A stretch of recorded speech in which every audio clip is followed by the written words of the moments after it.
If you took the yearly earnings of Walmart, it would be more than most of the countries on the planet. But even with those profits, state and local governments hand out billions of dollars every year to that corporation in particular. Joining me now to tell us why this happens is Howard Nations. Howard, Walmart tax bonanza.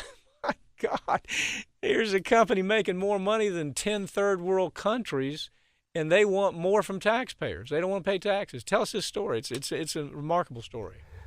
This is a classic example, Mike, of wealth disparity in America and what's supporting and really causing a major portion of the wealth disparity. The citizens and small businesses are paying taxes that cover multi-billion-dollar subsidies to America's richest family, the Waltons, and to Walmart, the number one corporation on the Forbes 500.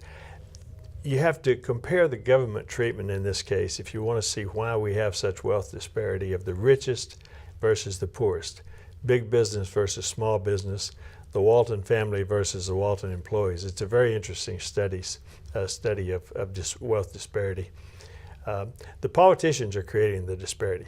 They're giving tax breaks and subsidies to the rich while they're cutting food stamps and unemployment benefits to the poor and refuse to pass a minimum wage bill. For example, the tax breaks and subsidies. Walmart is the number one corporation in America on the Forbes 500, number two on the Global 500. They have revenues of $473 billion, producing profits of $16 billion annually. The Walton family owns 50% of that. They save billions in annual dividends. The Walton heirs are worth, listen to this, Walton heirs are worth $148.8 billion, which is equivalent to the wealth of 49 million American families. Well, Howard, apparently that's not enough for them because now if you look at the money they're putting in to look, we can go down the list. First of all, they're the money behind creating and sustaining more tax loopholes. They're the money that's in front of the idea we don't want to pay estate tax. Go follow this money. Where's the lobby money coming from? It's coming from the Waltons. They're the ones that are talking about the idea that gee whiz, we're out here paying our people what we should. Why are you so concerned? The truth is they're not paying their people what they should. And what's the effect of them of an employee at Walmart not being paid an adequate salary? What happens to our economy because of that? Well, what happens to it is this, Mike. According to a study by Americans for Tax Fairness, it raises a very interesting question. Why does America's largest corporation and America's wealthiest family need $7.8 billion per year in taxpayer subsidies and tax breaks? And to answer your question directly, are they paying their employees enough? No. $6.2 billion in federal taxpayer subsidies go to their employees of Walmart because they pay their employees so little that many have to rely on food stamps, health care, and other tax subsidies. So in other words, you're saying out of these subsidy money, and this of course isn't your number, this has come out from government studies that show that taxpayers, if you add everything up on what we're giving Walmart, it is $7.8 billion. In subsidies. And one of those subsidies is because they're paid so little, we as taxpayers have to foot the bill just so these people can eat and have housing. Did I get that right? That is absolutely correct. It's subsidies to their employees to subsidize their below poverty level wages. The next thing is that they avoid $1 billion per year through tax loopholes known as accelerated depreciation, where you write off capital investments much faster than assets wear out. And who ends up? So we foot the bill on that too, don't we? I mean, yes. You and I and everybody watching this program, we don't get that, but they do. Is that correct? That's exactly right. And the Waltons individually, the family members, avoid $607 million in federal taxes each year due to tax loopholes for lower tax rate than wages. It's the same reason investment bankers, Wall Street, and Mitt Romney pay 15% tax rate. So we're talking about, okay, and if you look at just the direct money, it's $600 million that the family directly gets because of these subsidies. Right.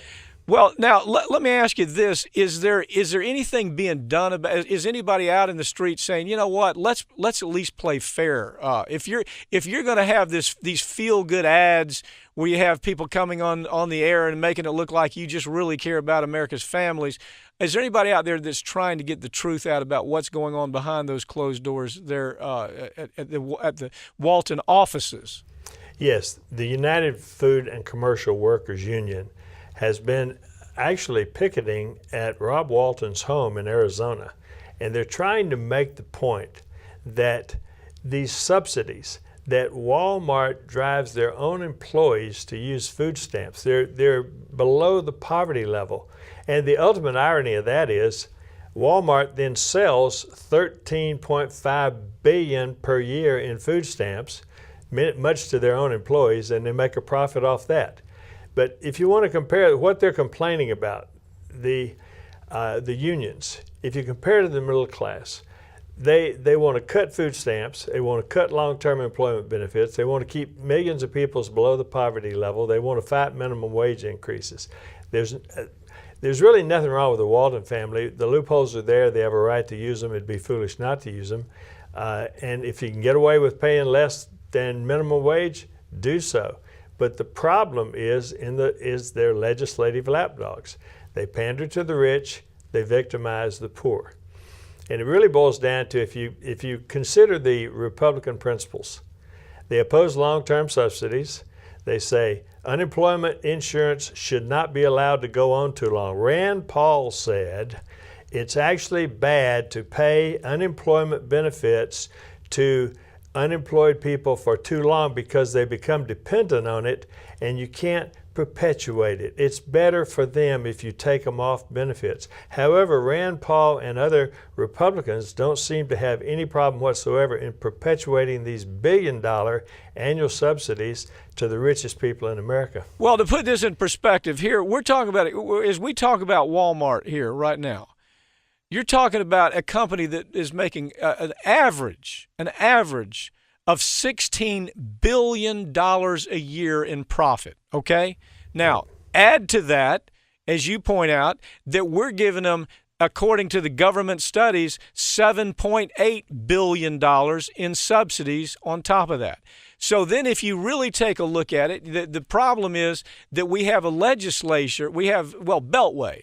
The Beltway won't do anything about this because of the huge money that the Walton family individually and Walmart is putting in to the lobbying effort. Right. So at the end of all this, the quick answer is that nothing really will be done because anytime you have a family, just a family alone, worth $140-some billion, you lose.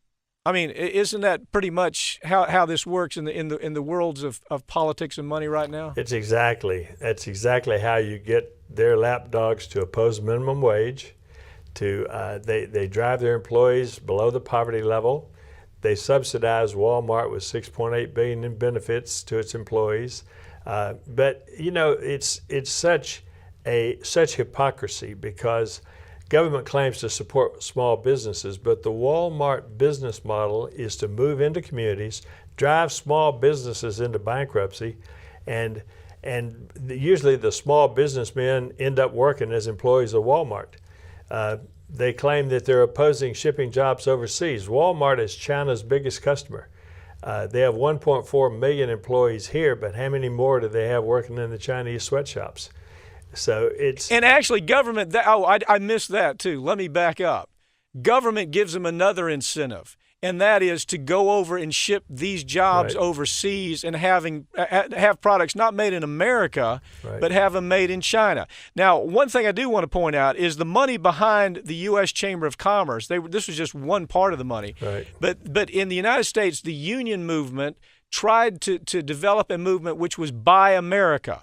Okay, the U.S. Chamber of Commerce put in $68 million to defeat that effort, and of course, the Walton money was part of the money that went there as well. Let me ask you this: the American public is not necessarily all down with what's going on once they know these facts, do they?